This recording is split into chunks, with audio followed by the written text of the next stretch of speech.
Okay, so I think we can slowly start. I would like to thank everyone for being here, and in particular, Evan and Bianca for taking the time today to share with us some insights about fundraising best practices. I am Paul Stefanut. I'm from Booster Labs, one of the partners of the EIC ACCESS Plus project. And as you know, EIC ACCESS Plus provides financial support to EIC beneficiaries to get services from EIC Ecosystem Partners. Roundtable is one of the partners from the EIC catalog. Basically, we have several tickets to help you to get expertise, external expertise from specialized organizations that can help you with your growth.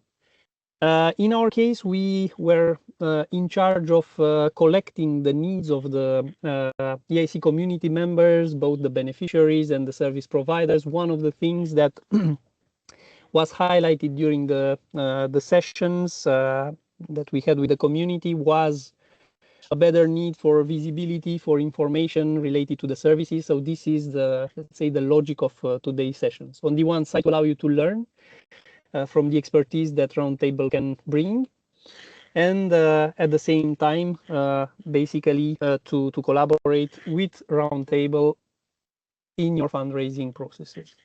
Before giving the floor to Ivan for the presentation, I would like to also introduce Gisela, who is our project officer. Gisela, I don't know if you want to say a few words as an introduction.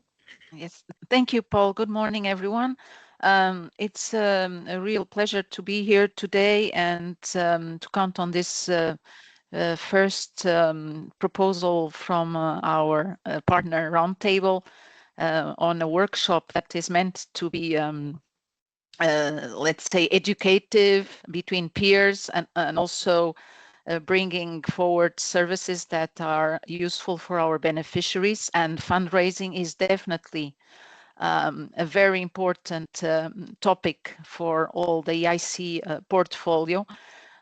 So thank you so much, Bianca, Ivan, and other people in your team eventually that have collaborated with the team of ACCESS Plus, Paul, and other members of the team to put together this workshop. For us in the EIC, this really reflects the dynamics and the upgrade of this ecosystem partnership program. And we are very glad that it's taking steps forward and bringing everyone together in a more dynamic context and bringing discussion and eventually more fruitful outcomes for our beneficiaries. So a real thanks to everyone who put this together. And this one will be the first of many to come. So you have set the tone, and we are already having others trying to follow the example. So it's really great to see it happening from our side, the EIC side, where we have come already a long way since 2021 when we first designed the first ecosystem partnership guidelines. So thanks to all. I will be here throughout the session, very curious to see how it folds out. And Bianca, Ivan, good luck for your presentation, and also to the beneficiaries. Thanks to all that are here and taking your time to believing in the fact that this program is really here to help you achieve further development of your product, especially with this very necessary fundraising aspects of the process. So from me, it will be all for the time being, and catch up with you later. Thanks a lot, Paul. The floor back to you, and thank you so much to Roundtable. Thanks. Yes, without any further ado, so Ivan, Bianca, thank you again for your time, and the floor is yours. Thank you, Gisela, and thank you, Paul. Maybe before I talk way too much, I will let Bianca introduce herself, and then I will introduce myself and Roundtable, and go through the content, which I hope will be interesting for all of you. Maybe Bianca. Thank you very much, Evan. Well, nice to meet you all. Thank you for participating to this webinar. My name is Bianca and I work for Roundtable since this year. So I'm very happy that we have some first actions with IAC too. My role here is to support founders on their fundraise, so structure with different subjects, but mainly on the SPV side. So really a pleasure. If you have any other questions, don't hesitate to reach out. And we're a full team, very pan-European team. So we're ready to help no matter where you are. So thank you very much. Thank you, Bianca. And so on my side, quickly, Evan, I'm one of the co-founder of Roundtable. In terms of background, I used to work at BCG, which is a strategy consulting firm. I worked there for 7 years, and I quit now a bit more than 3 years ago to launch Roundtable. And really in 2 words about what we do. We are structuring investment in the private markets at large, so in venture, in private equity, or also in real estate. We are enabling investors to group themselves to invest. And on that, we are proposing 2 main products. One, what we call the SPV. We will go back a bit more into what is this word, what does it mean, and how it could benefit for you. And also, we are enabling to structure funds. And just to give few figures, now we structured for $500 million of investment over the last 2 years. We are on a run rate of doing more than 100 deals per month, roughly. And typically, as Bianca said, we are helping, and you'll see in the presentation, we are helping founders when they are doing fundraising to be able to accept more investors that are capable and benefit from expertise. I know that's really something EIC is pushing and which is important for you going forward, but we will discuss it. Really, the topic about today is not to talk about Roundtable, is really to go into the details about the content. Really, please, I know we are a lot of us, we are 60 on the call, but I love to make it as dynamic as possible, even if there is a Q&A. I will go through that, but please don't hesitate. If you ask yourself a question, you are sure that at least someone else, but I would say a vast majority of the people listening to us today will also ask themselves the same question. So please don't hesitate to stop, and maybe on the chat we will take a look at that with Bianca. We make sure we answer all your questions. Let me share a bit. Yes, Ivan. So yeah, please raise your hand or ask a question in the chat, and we will give you the floor. Yeah, exactly. Perfect. So in 2 words, the idea is we will go through the fundraising 101. We will do a focus on what are the advantages and drawbacks of raising with several business angels. On this one, I will share some tips of what I've done too, because I raised with more than 100 business angels to really benefit from the expertise of all, and it was a great GTM approach for me.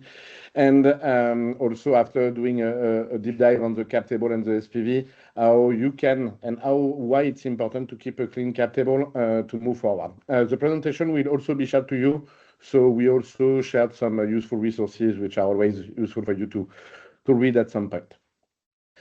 So if we go a bit into that, I assume you are all in the, I would say, early stage path. So typically for the pre-seed and seed here, in terms of when you want to fundraise, I would say you have 2 main way of doing it on a very early stages.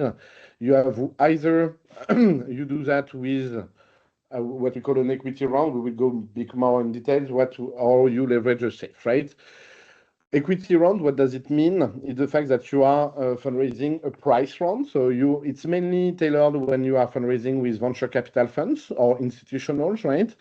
Because they will be also the one setting up a bit the price of your company. And so that's an important point. And one of the major difference between the safe and the equity round is in the equity round, you will have a defined valuation of your company. And always on that, we might have thousands of questions, but what is the right valuation for a company? What I always say here, and it's really important, is it's how much you need to reach the next milestone, right? Running after the very high valuation Okay. Running after the very high valuation is not the best. Can you hear me? Hello? It is okay. Yes, please cut your microphones if you're not speaking. Yeah, now it should be Sorry, okay. Ivan. Please go No, ahead.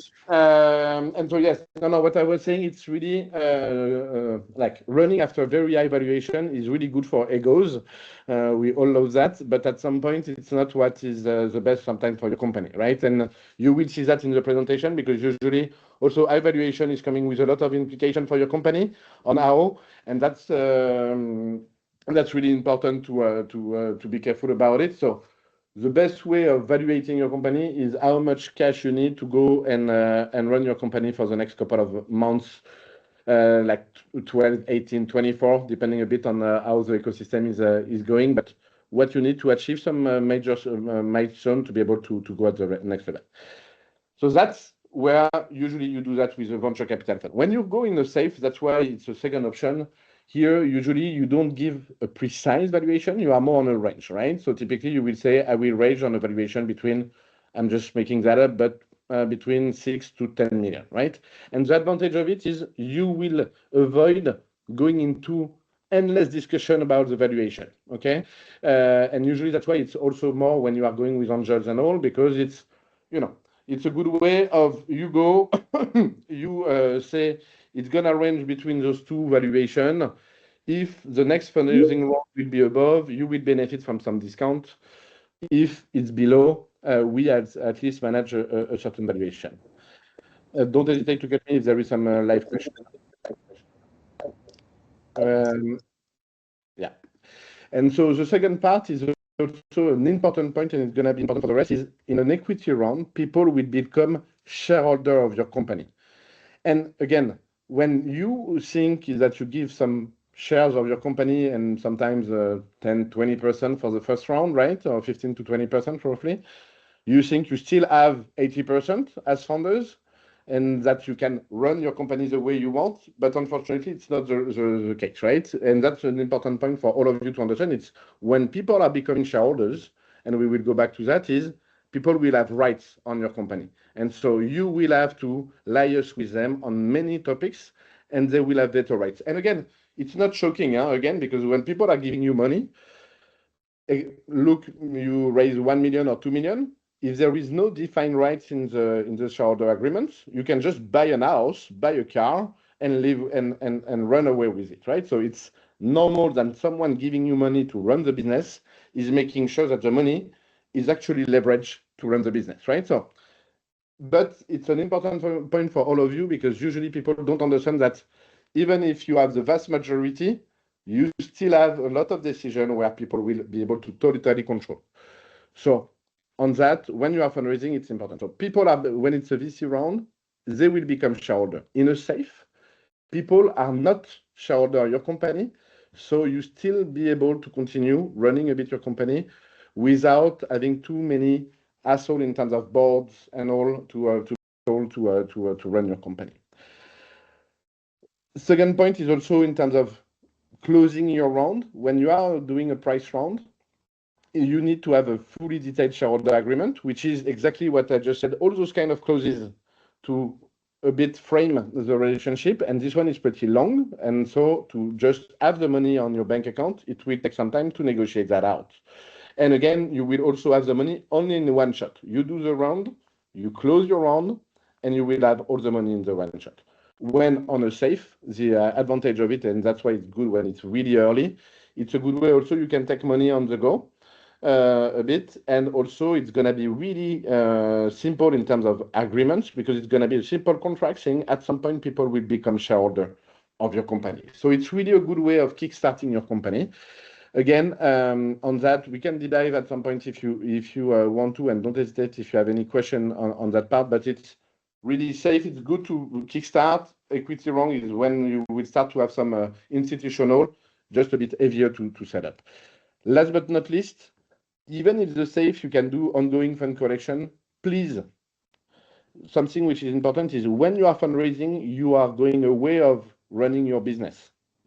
And it's really taking a lot of time. And what is important, you need to focus on your business and make business come, right? And so it's also important, we will also, when we will share the tips, to frame the time you are putting on your fundraising. If you are on an ongoing all-time fundraising, it's not great for you because it's not easy as a founder to pilot it out because you are never sure about the money you will be able to deploy. You are not being able to be really, I would say, ambitious in a short period of time, and even worse to set up some milestone you want to reach. So what I usually suggest is do a fundraising period as short as you can to really just raise the money and then execute your business and go fundraise again later when you achieve milestone. All good for everybody? Don't hesitate if any question. That's a bit also summarizing what I would say. It's important when you start to do your fundraising, it's always to be prepared. I will go back to the timeline and what does it mean to be prepared. It's important also when you are starting to fundraise, it's to have what we call a tiered approach, right? And rhythm. So it's really don't reach to everybody at once. Start to test also your pitch, and we will discuss that right after. But it's also really important when you do your first pitch, you will be really catastrophic, that's for sure, because you have your vision, you didn't even yet test the market and all, you don't see what people will challenge you on. So it's important to test as much as you can your pitch, to be challenged as much as you can, because by being challenged, you will be even better when you will go and really do the roadshow per se. And the last but not least, it's the point I was making, rhythm. Don't be always fundraising, because it's really hard after to execute your business in the meantime. So really time frame the time you want to fundraise, give it a certain amount of time. Just we will go to the timeline, but you don't have money directly. So it's important to also preempt it out. But once you've done, please go execute and then replan a new fundraising round. Okay. If we go typically for a typical roadmap for fundraising, that's where I really want, why I'm always stating this point is, it's important for all of you to anticipate. Again, cash is king in running a business, especially an early business. And fundraising, taking money, it can be debt or fundraising, but it's always taking a long time, right? And a lot of defocus from the founders. So typically you'll see taking money will take you at least 2 to 3 months, and it can go easily up to 5 to 6 months, right? And so that's in the full process. And that's why it's really important to anticipate, because the worst situation you want to be in is you fundraise a bit at the very last minute when in 2 months from now you cannot pay salaries and stuff like that, and you need to take hard decision in running your business, right? So it's really important to always take some time. In terms of timeline, in terms of preparing, we will go even more in the details, but what I always push to really have is for sure a pitch deck. This one you all know. What usually you forget a bit is, one, please find a lawyer you are at his with, because you will see when we will talk about the clauses right after. It will have so much impact on how you will run your business and also financially speaking for you as a founder, that you need to be aware of the trade-offs you will do. And the second point is also the data room. Data room, usually you start to do that when people are starting to request that out. Usually what I suggest here is, please be preparing a full data room, is also enabling you to preempt a lot of questions. And especially when people start to be interesting, if you don't share the data room a bit in advance, you will have, 10 venture capital funds interested in going a bit deeper. They will, all of them, ask many questions a bit in a different way, and you will have to adapt your questions to them, right? Or your answers, to them. When you have a data room, you are already tackling, I would say, 90% of the question, and you just have to focus on the remaining ones, right? So it's really important also to save you time and be really proactive in your roadshow to be fully prepared. Once you are prepared, you can start again and on a tiered approach. You start with a roadshow, you start with some people, some investors you want maybe to fundraise, at least pretty well, to be challenged as much as you can. And when you are ready, you start to be a bit larger and reaching more people, and you need to try to create a momentum. That's an important point. We will go back to some tips to do that. With a venture, at some point, when they did the due deal and all, they will shoot a term sheet and saying that's the condition in which I'm okay to invest in your company. When this one is there, that's typically where the time is starting to accelerate pretty quickly. One is important to have a lawyer really close to you so he can explain you what is written in this term sheet, right? And you can understand what are the implications and if it's something you want to accept or not. And especially after, once a fund decided to invest into you, it's so, I would say, it's so intense for people to also analyze and be sure they want to invest into you that they will put you pressure for you to accept, right? But it's important for you as a founder to be able to have as much leverage as you can with other term sheets, with other funds, to be able to accept the one you really want and to be able to negotiate, right? And also because, again, as much as you can select is the most important. And on that, usually people can tell you, I will give you a term sheet and you need to sign that in the next 24, 48 hours or so a week. Here, that's typically where it's important for you also to win a bit of time. You take the term sheet, you take that with the lawyers, you prep a lot of questions, and you start to go back to win a bit of time before taking your decision and make sure you understand everything.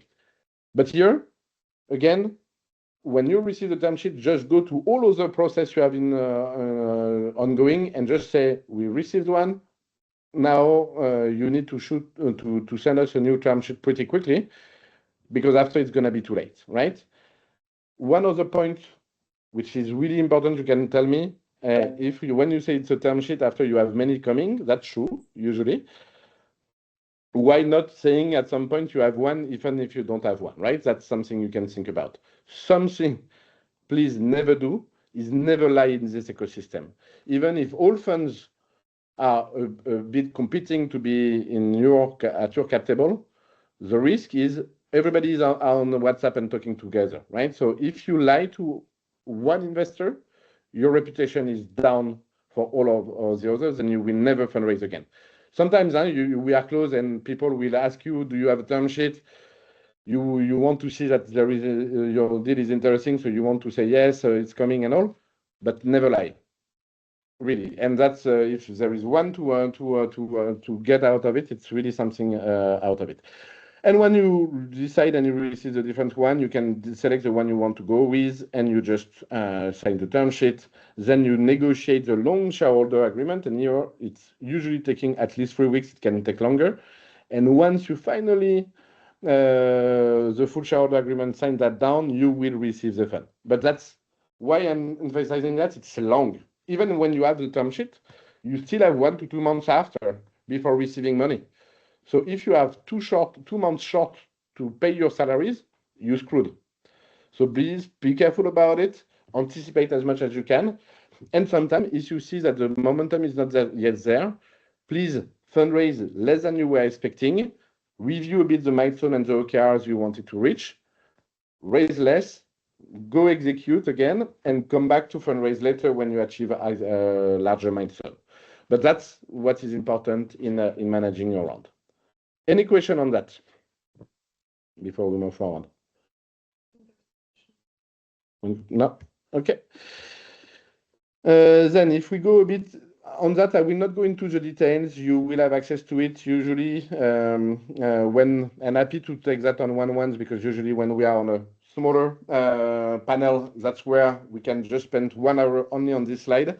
It's just what are the implications. I will just focus on 2 main ones. It's just here, it's important when you will receive, so you are accepting new investors, you will have some major topics to liaise with them. Again, so they can control your company, even if you have 80% of it. One is the governance and control. So typically they will have veto rights. And typically how much you will be able to deploy, or typically take an invoice of 100 or 200K, I don't know.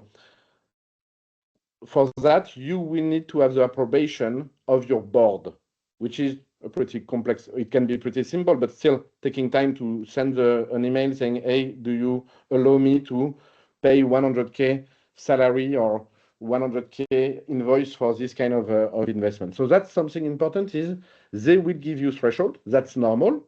Again, for not you to buy an house and run with the money. But please adapt it to your business. If you are someone doing solar panel and every solar panel is costing 200K, if for each one of them you need to have a board vein from your board, it's not working. So that's typically where you need to have that in mind, just to say. And also in the veto rights, typically the fact that you can fundraise again, that's something usually subject to their approval, right? So that's also important to have in mind when you select. The only other two ones I wanted to highlight usually the financial clauses, it's the liquid preference. That's something you need to deeply understand. Typically, that takes simple math where you fundraise 2 million out of 10 million, right? So you are giving away 20% of your company. You still have 80. People, when they are giving a liquid preference, whatever the amount you will sell your company, they want to have at least the 2 million they gave you. Okay, that's a liquid preference of 1x. And typically, a few months after, you have someone wanted to buy your company at 5 million, which is, to be honest, when someone is buying your company, is amazing, because when you are fundraising, people are betting again on the potential of your company, but when someone is buying your company, is really actually paying for it, right? So if a couple of months someone is paying for 5 million, sometimes you can consider it out. You can think that you have 80%, so it's 4 million for you and 1 million for the investor because you have 20%, which is not the case. The case is he will take back 2 million, so you have a remaining of only 3 million. And worse than that, if they have a liquid preference which is participating, they can, on the 3 million remaining, they will still take 20% on top, right? So why I'm just saying that, we'll not go into too many details here, but you need to understand in detail what is written in those documents, because it will have a significant impact at the time you want to exit or close your company.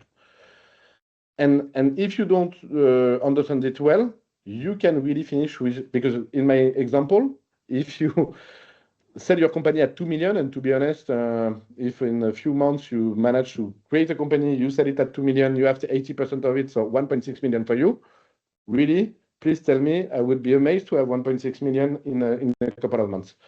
But with the liquid pref, you have zero, because people will take back their 2 million they just put into your company, right?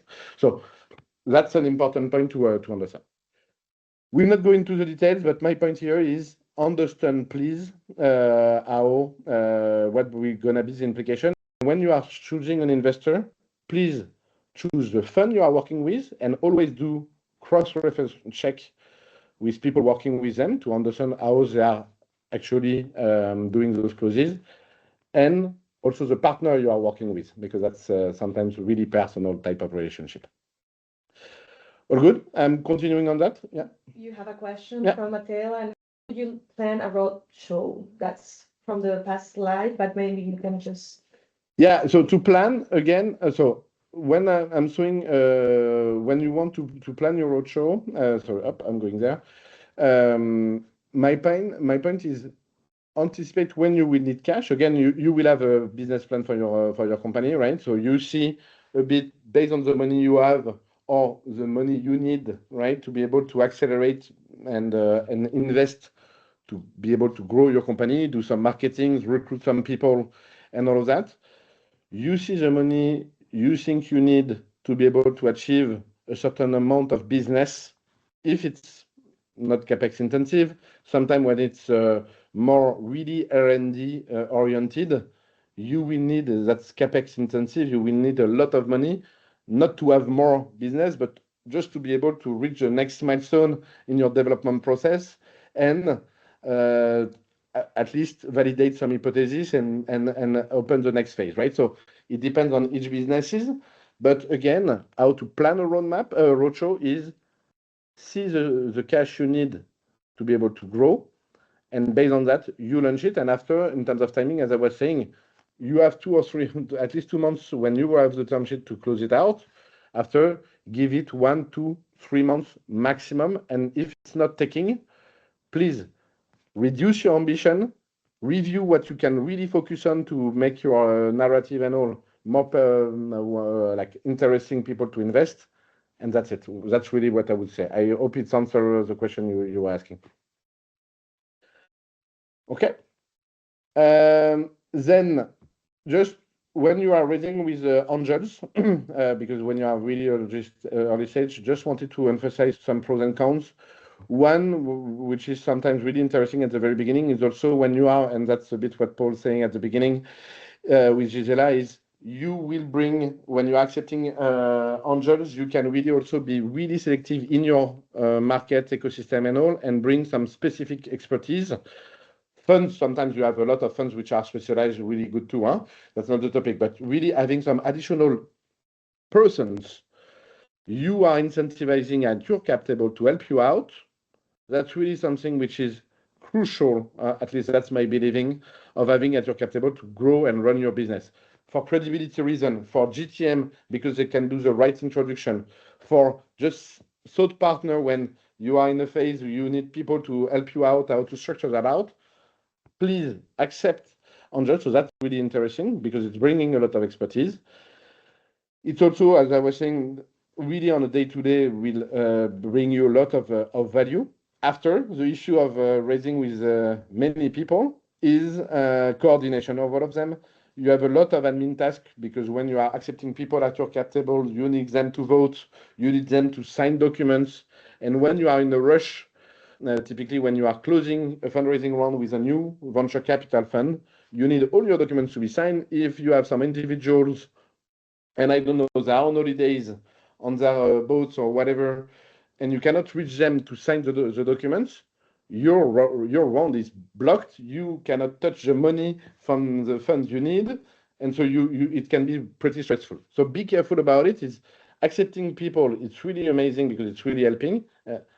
But the other way, you need to coordinate them out. So it's important to make sure they will bring the value and not be an issue when they can be really passive. They just gave you money, help you out, but they don't really signing documents. That's not their job. They don't want really to do that, right? So let's be careful about it. Typically on my side, just to share some tips, I decided to raise with more than 100 angels everywhere in Europe, right? To have those, because again, since we are helping founders to fundraise and also investors to invest together, by having angels everywhere in Europe, when I wanted to open, we were mainly in France and Benelux at the beginning, but after when I wanted to open Germany or open Spain, I was already having some local angels which were incentivized at my cap table and really willing to help me out in the ecosystem. So it was really a powerful tool in terms of GTM, go-to-market, to expand in new countries. That's really helpful for me, and it enabled Roundtable to really grow fast thanks to that. But again, that's where typically the SPVs we are doing are really helpful to really consolidate everyone, because you don't want to have 100 people at your cap table. And just be careful about it. Is when you are raising with an institutional, if they see 100 lines at your cap table, they will run away, because they know when they want also to take a decision, everybody needs to sign too. It's not manageable at all. So be really careful about it, because sometimes people will just not invest due to that. Any questions? We have a question from Valentina on the liquid pref. Okay. She said, I suppose that the investor will approve or not on the price to which the company is sold. So it will try to get the 2 million put into the company, correct? So on that, for sure, what I was saying, it's a bit theoretical. It's yes, they will have to approve the price. After, if typically it's a 2 million and you have an option of selling at 2 million, and because typically your company is not doing that well, you have an option, someone is okay to buy it at that time. Again, the fund, you as a founder, you don't want to accept that, because if there is a liquid pref, you will have zero. So again, the fund wants to let you as a founder incentivize still. So you will be able to negotiate. Again, the shareholder agreement is not stuff which are step in stone, right? It's really what is important is it's a paper, it's a base. you will start to negotiate on afterwards, right? So in that current situation you just explained, you will go back as a founder saying, hey, if I'm taking zero money out of it, I'm just leaving the company and not doing anything, right?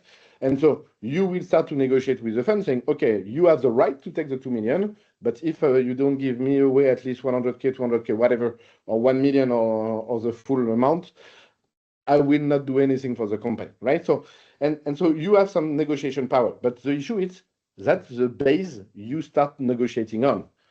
So if the base is really not in your favor at all, it's hard for you as a founder to go back and negotiate again because you are not in a favorable position.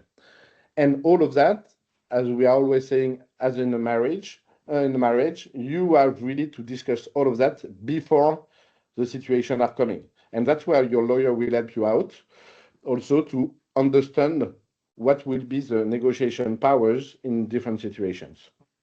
Don't know if it's really answering, but yes, for sure, they will have to agree. But sometimes if they see that the company is not really growing and not going in the right direction, they want to sell that out and leave, right? And take their money back. Yeah. What is the reasonable number of business angels?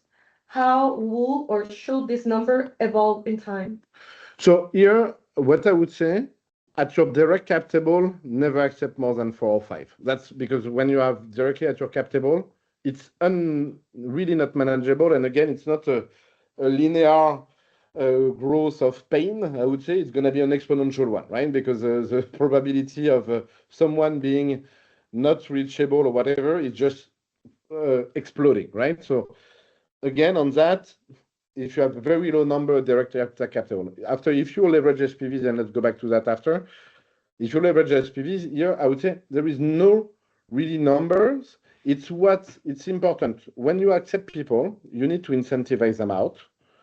So they need to have enough money invested in your company to be interested in really taking time to help you out, because if you only take 1K checks, people will not be really interesting sometimes, right? So it's enough for them at their level to be interested. And after, also, it's important for you to be able to leverage them, right? And take time with them to really take the maximum value of it. So after, again, on my case, when you say 100, it looks like, or it sounds like crazily a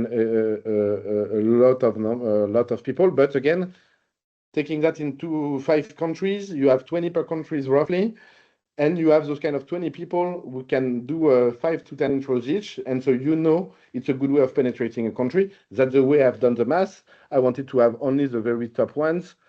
That's like top in terms of intro, who can be really help me and give me credibility. That's the way I decided to do it. There is no formal one. After, last point on that is typically we were supporting a founder. They are doing stuff in pharmacies. Here they wanted to have as many pharmacians as they can because they are potential customers. If a pharmacian in a given country can refer you out to all the other pharmacy in the same city, gonna really be helpful. So they came and they accepted the same, a bit like same as me. Usually what we see in for transparency, it's between 5 to 15 and 20 to 25 is happening pretty often too. Okay. Above is more when people are really wanting to incentivize a large number of people. Hope it answers your question. Just because I see the time running, just going quickly on the SPV so you understand what it is. Before talking about SPVs, I just wanted to go back on what is a cap table, right? A cap table is just people who are shareholder of your company, and so the cap table is just the Excel sheet, I would say, summarizing who is holding how many shares, of your company, right? And so the cap table is something like that, where you will have the founders and you see how many shares the founders will have, the business angel, the SPV, and all of that. And you will see it's the only way where you will be able to see how also your cap table evolved. So at the very beginning, you are only the founders. At some point, you start to accept some people, and it will be able to dilute yourself, so you will have less shares in terms of percentages of your company, and other people will start to have more, right? I will not go into the details about diluted, non-fully diluted, that's technicalities, but which are really important again, to really grasp and master, and we can do some deep dive on that on other workshops and all, but to master, again, to really manage your cap table in a good way. Yeah. There's a question from Michael. Who can help prepare a professional cap table? Is it a lawyer or an accountant? Oh, so usually it's more a lawyer, and after, now that's why also you have a lot of cap table management tools like Equify, like Carta, like those kind of tools, where it will help you also out to start to input the different ones which are already at your cap table and do all those kind of calculation, because again, you will have shares having some rights, right? Typically the liquid pref we talked about, the proratas and all. And so it's going to be really important to have all of that pretty well mapped, because after it's going to have a lot of implication in terms of financial exits when it's going to come, right? So always take time first with your lawyers, because when you are only founders and after one or two people on top, it's pretty easy. But after, to really maintain it in a good way, because it can be really messy quick enough. And that's why if you have a cap table like that with 100 lines and you know that you will have to have 100 signature, can be pretty painful. Hope it's answering your question, Michael. No other question? No, good. Yeah, so on that, just some best practice on the cap table. Really keep it as short as you can, because it's really important, so you will be able to really own the governance, because that's something which is hard to get. Really, again, protect the founder decision making. As I was saying, it's in the very beginning, be careful about it, because that's having a lot of implication on running your business. And also for the board, if you have a venture capital fund, usually you go with it, but if not, don't do it too early, when not to be really, I would say, forced into some more details. But again, when you start to accept a fund, and institutional, it's good also to have it well done soon enough, because it also helps you to think and have milestones. And so that's pretty important also. So again, when you have a good governance and a good cap table, it will give you speed and agility, and that's where you need to be good at, because you already are dealing with so many things in your company. An SPV, in 2 words, it's what? So SPV is standing for special purpose vehicle, and really simple, it's just a legal entity. It's what you call as a holding, and just for you to understand how it would work for a founder is, you will create kind of holding, having all your angels or your individual investors into that. And then the SPV will be the only shareholder at your cap table. So you will have a very clean cap table, because that's a good way of really making sure you consolidate everyone. After, something important is every investor will have the rights as they were indirect into your cap table. So it's not against investors' rights, but it's at least when you will have a passive investors, when I was saying typically you need to have a document to be signed, and someone is on holidays on his boat and not reachable, and all your round is blocked to that, or all your daily operation are blocked to that. When it's into an SPV, we are giving back all the rights to everybody, but we are also timing that into time. So we are giving 3 days, 1 week, and after 1 week, based on everybody who expressed their vote as they were direct in the cap table, the SPV will take the position. And so if someone is passive, at least they are not blocking the decision. That's the most important point to understand, and the major benefit of an SPV to consolidate that out. And so, yeah, that was mainly the benefits we were discussing about. Have a clean cap table. When you have an SPV, then it's coming back to the question. Sorry, I can't remember the name of the one asking this one. In terms of number of angels you can accept, is you can accept really small tickets, even the 1K, if it's significant for someone who can help you out. When it's on the SPV, you just accept the 1K, and typically on my cap table, to be fully honest, a lot of the one being the most powerful in helping me out is the one putting smaller tickets, but which are, again, significant for them to be incentivized of helping me. And that's crazy. If you don't have an SPV, please never accept a 1K ticket because it's just one line, one signature, people to run after, for sure. The time you will spend to run after these people is costing you way more than 1K, right? So be careful about it. Simplify the governance, we talked about it, and also in terms of closing process, same, you are not the one. When you are doing SPVs with companies like us or else, right? We are the one taking care of the onboarding of all investors, the KYC, KYB, and all. Usually they're already cleared, so they just have to put an amount and do a wire. And it's way simpler than the one if you do it yourself, because you will have to do everything related to KYC. Pretty heavy process when you delegate that out. And for investors, on top of, as they were indirect, it will also increase their liquidity because after, subject to your approval as a founder, because you don't want to have a black box, but they can sell their shares between each other in the SPV in a more simpler way. And so it enables them to do, in an easy way, some liquidity. Again, you will accept it, but you don't have to move all your cap table, the one you see now above, before accepting people to do some secondaries at your cap table. So it's also on the daily life to giving more liquidity opportunities. Any question on that? We are almost done. Yeah. About maybe the SPVs can hide the company, and then it's better for managing and for having a better administration.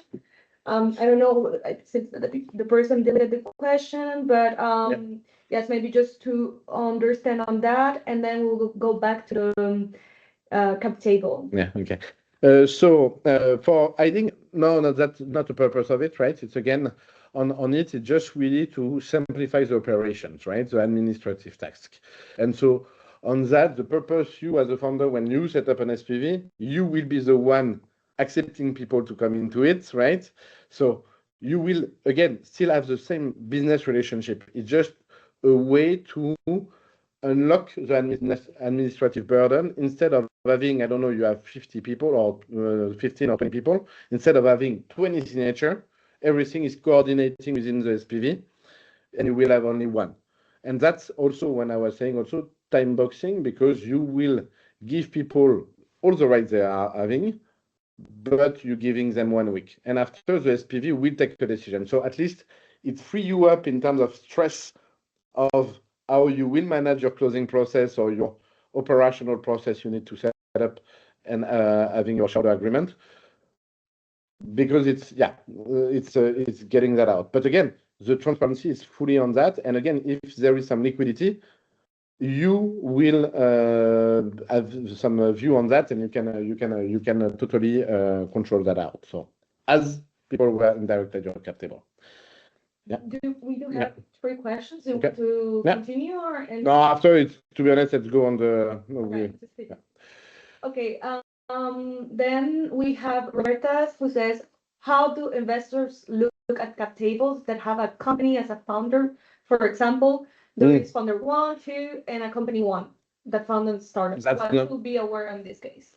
That's not really an issue on that part. After, there is a lot of technicalities which can happen, right? But that's not the level we should go there.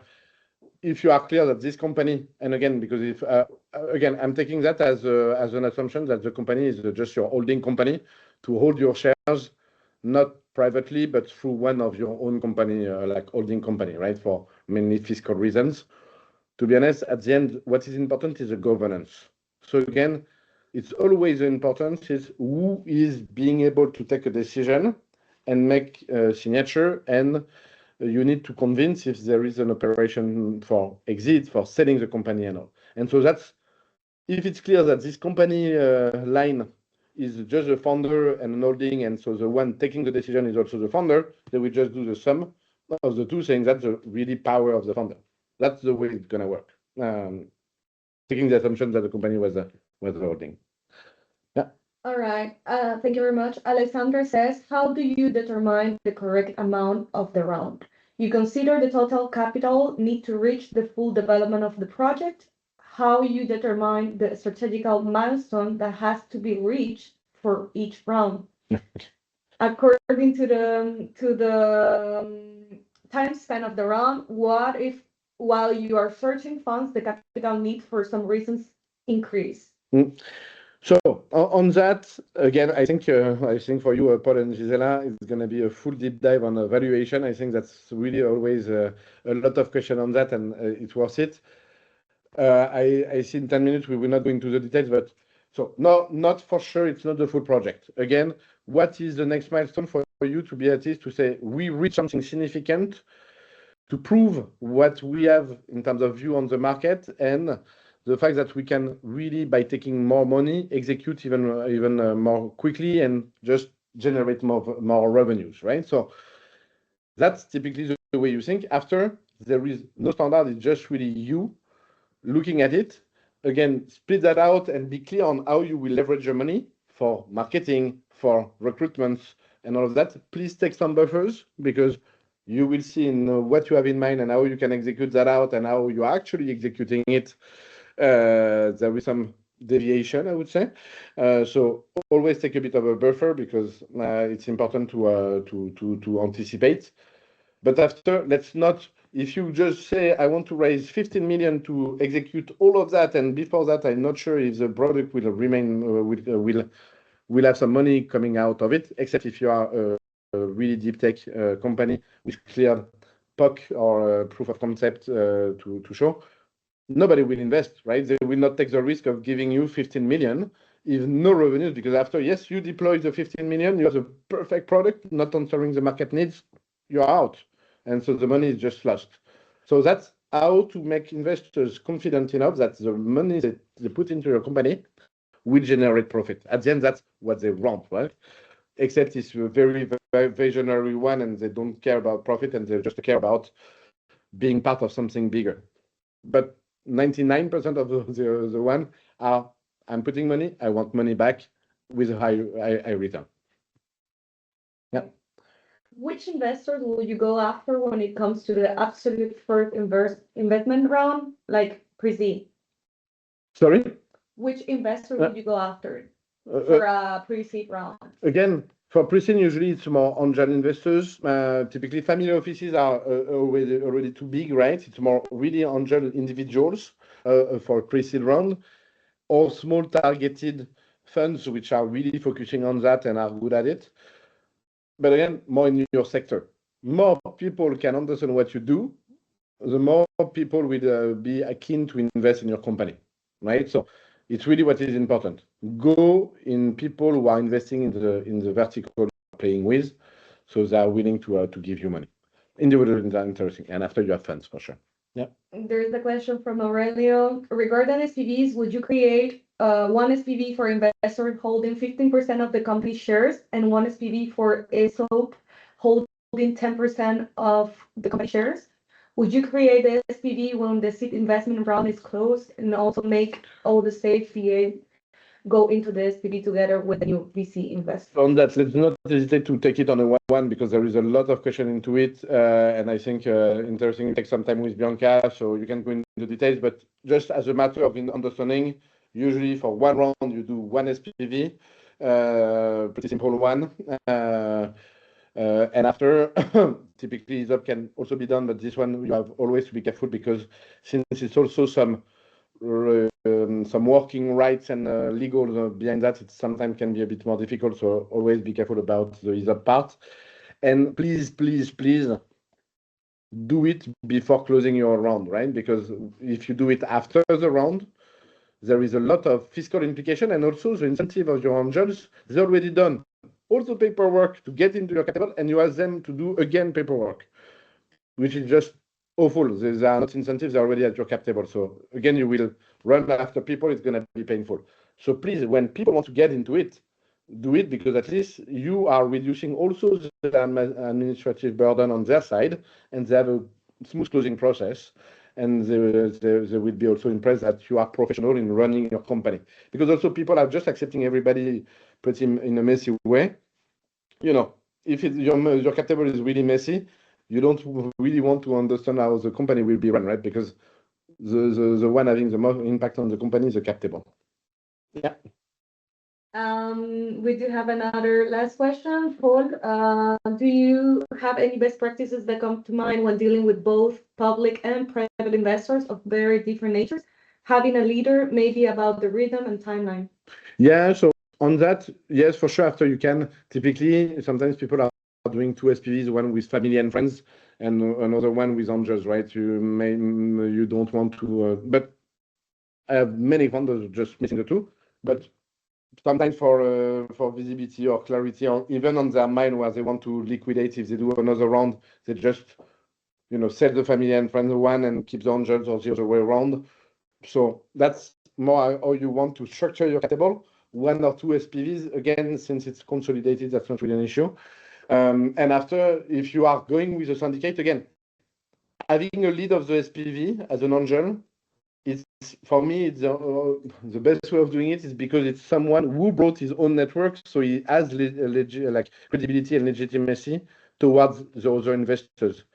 If that's the other way around, you are the one putting an angel, and you say you are the one leading for everyone else. To be honest, the investors, they don't understand why they are in the lead, being the lead of someone they don't even know. So that's more a personal view. After you can deal it on the way you want, but usually it's if there is a lead or syndicate lead, is the one they brought.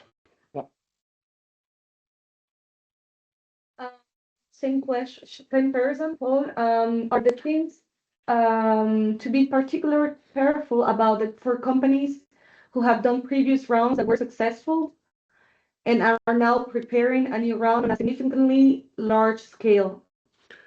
To be honest, we are structuring like now a lot of even the one who did the skyrocketing, and you heard about all of them like Mistral and all of that, right? It's even at the very beginning. It's why it's important. It's you clean your cap table at the very beginning, and after you can do the next round in a very smoother way. And even for all rounds, people are still continuing to do SPVs to consolidate investors. Just in that case, sometimes we are doing 40 million SPVs with what we would call the smaller investors of the round. When it's a 200, 300 million round, 30 million of it with 10 people gonna be consolidated, right? So it's always at your scale. The idea is always to keep your capital as clean as possible. I just see the time running, so I don't know if there is a... Okay. Perfect. And on that, really don't hesitate to reach out. You will have the documents, you will have our emails, and also you just reach, happy to just take some time with all of you to go more one-on-one discussion, because it's really personalized, to be honest. And so we are giving some generics, but it's really specific all the time. Show the last few lines. No, I think it's yeah. Since it's the last one is you'll see it's really about what are the SPVs, but that we can discuss, and what is the process to set that up, right? And the different resources. So you will have everything, but again, you don't hesitate to reach out to us, and we can go in depth on that. Paul, I'll let you if you want to say a final word. Thank you so much, Ivan and Bianca, for the great presentation. I think it was also interactive as you wished. So I would strongly encourage all the participants to reach out. Yeah. For those who let's say are a part of the EIC beneficiaries community, you will also get support from the EIC ACCESS Plus project if you need tailored support to move forward on those issues. I don't know. So Bianca, I saw that you provided your contact information on the chat. So I invite everyone to reach out and maybe set up meetings with you to discuss more in depth about the topics they are interested in. Please, if you have any questions, and also please follow all these resources that we have put together for founders. So hopefully it will be really helpful for you. Thank you very much again to everybody, and I hope that we're going to speak soon. Thank you, everybody. Thank you for your time. And thank really you so much. And we will get back to you at the beginning of next week with the recording. We'll double check first with you, Bianca and Ivan, and then share with everyone. Perfect. Thank you, everybody. Don't hesitate. Thank you so much. Thank you. Thank you so much. Yeah. Have a great day, and see you soon. Bye. Bye-bye.